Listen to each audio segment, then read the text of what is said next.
Hello दोस्तों, स्वागत है आपका आपके यूट्यूब चैनल प्रिया जीएस एकेडमी में। हम कर रहे हैं करंट अफेयर सीरीज़ जो कि महत्वपूर्ण रहने वाली है। यूके पीसीएस 2026 या यूपी पीसीएस 2026, बीपीएससी या कोई वनडे एग्ज़ाम्स, उन सब के लिए महत्वपूर्ण रहने वाली है। आइए आज का टॉपिक स्टार्ट करते हैं। ग्रेट निकोबार द्वीप समूह परियोजना। मुझे लगता है कि आप में से बहुत से लोगों को इसके संबंध में जानकारी पहले से होगी क्योंकि अत्यधिक न्यूज़ में थी। तो देखते हैं, ये लगभग 72,000 करोड़ का प्रोजेक्ट है। भारत का सामरिक दृष्टि से अत्यधिक महत्वपूर्ण प्रोजेक्ट है। अब ये लॉन्च कब किया गया? 2021 में शुरू की गई एक महत्वाकांक्षी परियोजना है जो किसके द्वारा स्टार्ट की गई? नीति आयोग के द्वारा। नीति आयोग ने इसके संबंध में आपका ड्राफ्टिंग वगैरह की थी, उनकी परियोजना है। लेकिन एग्जीक्यूट कौन कर रहा है? अंडमान और निकोबार द्वीप समूह एकीकृत विकास निगम द्वारा।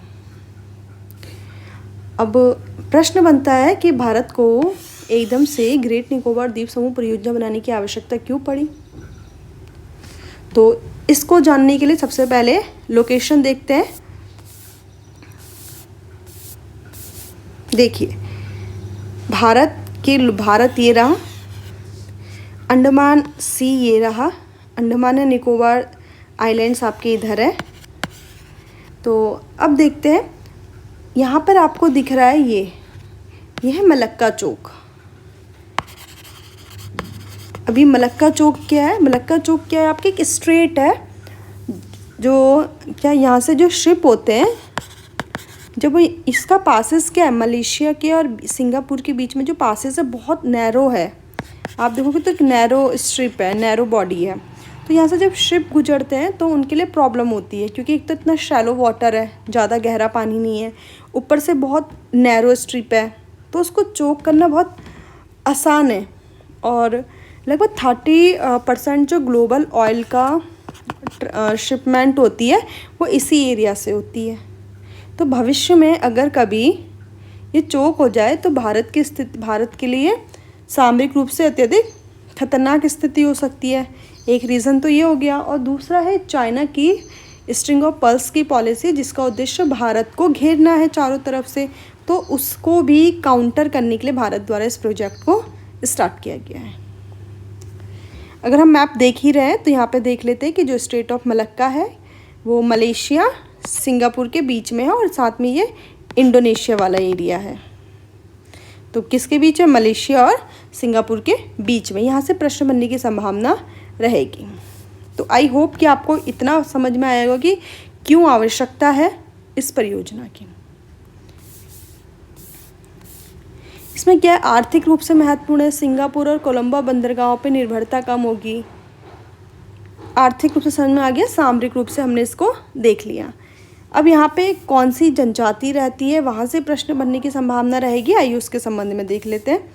तो यहाँ पर आपकी जो जनजाति रहती है, ग्रेट अंडमीज, ओंग, जारवा, सेंटिलीज, सोम्पिन्स, जो महत्वपूर्ण ट्राइबल ग्रुप्स रहते हैं वो ये हैं। अब इनको किसकी कैटेगरी में डाला गया है? पीवीटीजी की कैटेगरी में डाला गया है। पर्टिकुलर वल्नरेबल ट्राइबल ग्रुप्स, जो अत्यधिक पिछड़े ग्रुप हैं, कृषि की दृष्टि से हो या मुख्य धारा से जुड़ने की दृष्टि से हो, तो इस कारण से इनका विकास करना भी आवश्यक है। लेकिन अंडमान और निकोबार द्वीप आइलैंड की वजह से ये लोग अफेक्टेड होंगे, तो इनका भी विकास करने के लिए जो ये प्रोजेक्ट लाया जा रहा है उसको देखा जा रहा है कि इनके राइट्स तो कहीं वायलेट नहीं होंगे। अभी महत्वपूर्ण है कि कौन सी पीवीटीज उस क्षेत्र में रहती है। Great Andamanese, Onges, Jarawa, Sentinelese and सोम्पेंस।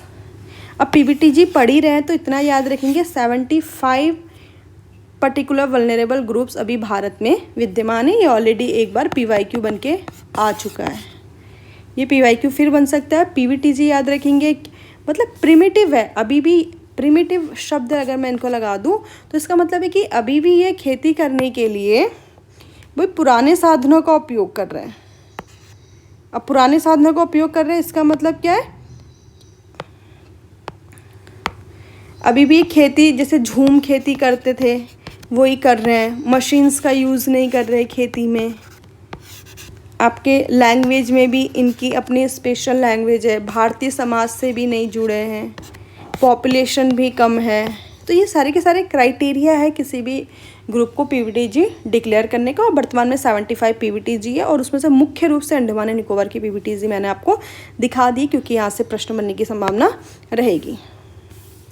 दूसरा है यहाँ पे अंडमान एंड निकोबार में लेदरबैक टर्टल होता है और ये largest of the 7 sea turtle. जितने भी टर्टल्स हैं उनमें सबसे बड़ा लेदरबैक टर्टल है, largest of the 7 sea turtle. ये सारे के सारे ओशंस में मिलता है, सिर्फ आर्कटिक और अंटार्कटिक को छोड़कर। IUCN स्टेटस क्या है इसका? वल्नरेबल। और Indian wild life protection act में शेड्यूल बनने में इसको रखा गया है। आइए ग्रेट आपका जो निकोबार आइलैंड है उसकी स्थिति को भी देख लेते हैं और कौन कौन से महत्वपूर्ण आइलैंड्स वहाँ स्थित है उनको भी देख लेते हैं। तो सबसे पहले मैं आपको दिखाती हूँ अंडमान और निकोबार आइलैंड्स। तो सबसे पहले ग्रेट निकोबार देखेंगे तो सबसे लास्ट में स्थित है। तो ग्रेट निकोबार क्या है? अंडमान और निकोबार का सबसे सदर्न पॉइंट है, सबसे साउथ में स्थित पॉइंट है। साउथ में है तो सबसे ऊपर कौन सा होगा? नॉर्थ होगा।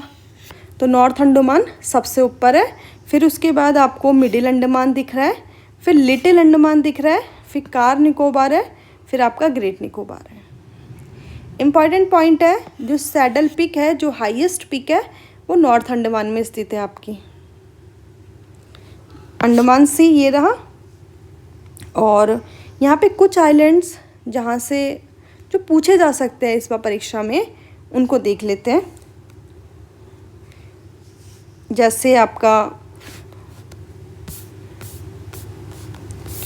कुछ आइलैंड्स मैंने यहाँ लिख दी, जैसे गैलिथिया वे है ग्रेट निकोबार में, कैंपवेल वे है, इंदिरा पॉइंट है, कामोर्ता आइलैंड है, नानकोरी आइलैंड है।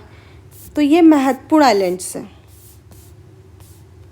देखिए कैंपवेल वे, गैलिथिया नेशनल पार्क, गैलिथिया वे, तो इंदिरा पॉइंट, ये सारे के सारे ग्रेट निकोबार में स्थित है। साथ में एक प्रश्न जहाँ से हमेशा से बनता है कि इनके बीच में कौन सी लाइन गुजरती है, कौन सी रेखा गुजरती है। जैसे लिटिल अंडमान और कार निकोबार के बीच में कौन सी रेखा गुजरती है? 10 डिग्री नॉर्थ गुजरती है। 11 ये दिख रहा है, यहाँ पे कहीं ना कहीं 10th रहा होगा। तो ये परीक्षा की दृष्टि से अति महत्वपूर्ण टॉपिक्स हैं। सेंटिलैंड आइलैंड आपका ये रहा, लोअर अंडमान यहाँ पे दिखा हुआ है। इस वीडियो में इतना ही। आई होप आपको ये वीडियो समझ में आई होगी। Thank you for watching. Priya.